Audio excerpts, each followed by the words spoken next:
Good morning friends, स्वागत है आप सबका। चलिए ध्यान दीजिएगा, वीडियो को कंप्लीट देखना है। पहला प्रश्न देखिएगा, ये है।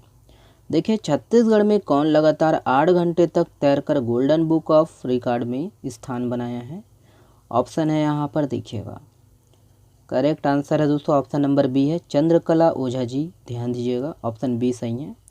तो याद रखना है दोस्तों कि दुर्ग जिले के पुरई गांव की 15 साल की चंद्रकला ओझा का जो है नाम गोल्डन बुक ऑफ रिकॉर्ड में दर्ज किया गया है और उसने लगातार 8 घंटे तक दोस्तों तैरकर विश्व कीर्तिमान रच दिया है।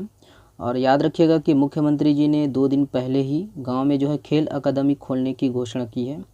और देश भर में दोस्तों पुरई गांव की जो पहचान है खेल गांव के तौर पर जानी जाती है। ठीक है, तो ध्यान दीजिएगा। अगला प्रश्न ये है। देखिए, हाल ही में चर्चित नारा गांव की पहाड़ी किस जिले में स्थित है? ऑप्शन है यहाँ पर देखिएगा। करेक्ट आंसर है दोस्तों ऑप्शन नंबर बी है, बालोद। याद रखना है बालोद। तो ध्यान देना है दोस्तों कि बालोद के जो है गुरूर ब्लॉक के अंतर्गत नारा गांव की पहाड़ी पर सिया देवी का जो है मंदिर स्थित है। और यहाँ सीता जी की खोज में दोस्तों लक्ष्मण जी के साथ श्री राम जी जो है आए थे और माता पार्वती ने दोस्तों यहाँ उनकी परीक्षा ली थी। और यहाँ माता सीता जी के पद चिन्ह भी देखे जा सकते हैं। तो ध्यान देना है किस जिले में है, ये इम्पोर्टेंट है। अगला प्रश्न, ये प्रश्न दोस्तों बहुत ही इम्पोर्टेंट है ना, इसको लाइफ टाइम याद रखना है। देखिए कि हाल ही में जारी बाघों की राष्ट्रीय रैंकिंग के अनुसार छत्तीसगढ़ के किस टाइगर रिजर्व की स्थिति गुड श्रेणी में है? तो यहाँ पर ऑप्शन है, देख लीजिएगा। करेक्ट आंसर है दोस्तों ऑप्शन नंबर बी है, अचानक मार। ध्यान दीजिएगा। ठीक है, चलिए डिटेल से देखिएगा।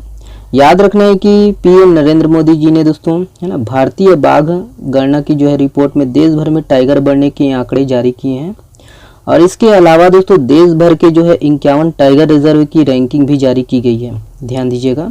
बाघों की गणना की दोस्तों मौजूदा रिपोर्ट और टाइगर रिजर्व की रैंकिंग MII है ना, याद रखना है MII of tiger reserve of India पर आधारित है। ध्यान दीजिएगा।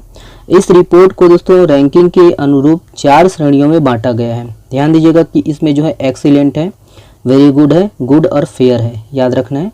और देखिए छत्तीसगढ़ के संदर्भ में दोस्तों कि छत्तीसगढ़ में 3 टाइगर रिजर्व हैं, अचानक मार, उदंती सीता नदी और इंद्रावती। ध्यान दीजिएगा। और राष्ट्रीय रैंकिंग के अनुसार दोस्तों अचानक मार टाइगर रिजर्व 69.70 अंक के साथ 39वें नंबर पर है, जो कि गुड श्रेणी के अंतर्गत आता है। ध्यान दीजिएगा। और वहीं उदंती सीता नदी दोस्तों 56.82 अंक के साथ 48वें नंबर पर। और इंद्रावती सेकेंड लास्ट है, 53.77 अंक के साथ दोस्तों 50वें नंबर पर है। और इन दोनों को जो है फेयर श्रेणी में, याद रखना है, दोनों को जो है फेयर श्रेणी में रखा गया है। ध्यान दीजिएगा कि अखिल भारतीय बाघ गणना 2014 की रिपोर्ट के मुताबिक छत्तीसगढ़ में दोस्तों 46 बाघ थे। और याद रखना है कि 2018 की गणना में यह जो संख्या है घटकर जो है सिर्फ 19 रह गई है। ध्यान दीजिएगा। बाघों की गणना के जो है नए आंकड़ों के अनुसार दोस्तों वर्ष 2022 में देश में जो है बाघों की संख्या 3167 थी। याद रखना है। और पिछले 4 सालों में दोस्तों 200 बाघ बढ़े और इससे पहले 2018 में ये संख्या 2967 थी। याद रखिएगा। और भारत में बाघ अभ्यारण्य 75,000 वर्ग किलोमीटर में फैला हुआ है। और पिछले 10-12 वर्षों में दोस्तों बाघों की जो संख्या है 75% बढ़ी है। ओके, तो ये है। इसके संबंध में हो सके तो कल मैं डिटेल से लाऊंगा नेशनल के संबंध में। ठीक है, चलिए अगला देखिएगा। ये है।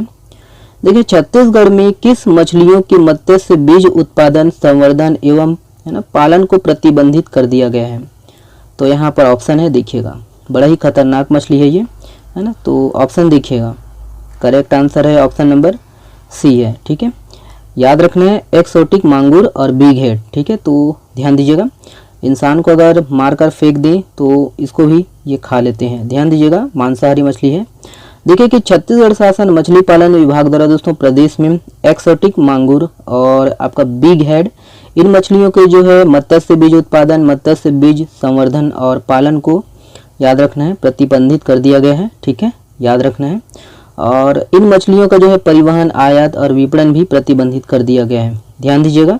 ओके, इसका जो है पालन अब पालन संवर्धन ये नहीं होगा। ध्यान देना है। ध्यान दीजिएगा। याद रखना दोस्तों कि इसका जो है उल्लंघन किए जाने की स्थिति में छत्तीसगढ़ मत्स्य क्षेत्र संशोधन अधिनियम 2015 के तहत 1 वर्ष का जो है कारावास और 10,000 रुपए का जो है जुर्माना, ठीक है, दंडित किया जाएगा।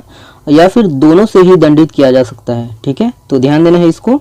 चलिए अगला प्रश्न देखिएगा, ये है, देखिए राज्य सरकार द्वारा मुख्यमंत्री कन्या विवाह योजना के तहत सहायता राशि 25,000 रुपये से बढ़ाकर कितना किया गया है? तो कितना किया गया है, यहाँ पर ऑप्शन है, देख लीजिए। करेक्ट आंसर है दोस्तों ऑप्शन नंबर बी है 50,000 रुपये। ध्यान दीजिएगा 50,000 रुपये। चलिए डिटेल से देखिएगा। याद रखना है कि राज्य सरकार द्वारा मुख्यमंत्री कन्या विवाह योजना के तहत सहायता राशि 25,000 रुपये से बढ़ाकर 50,000 रुपये कर दी गई है। और इस वर्ष दोस्तों 2023-24 के लिए प्रस्तुत बजट में दोस्तों इस योजना के लिए 38 करोड़ रुपए का जो है प्रावधान रखा गया है।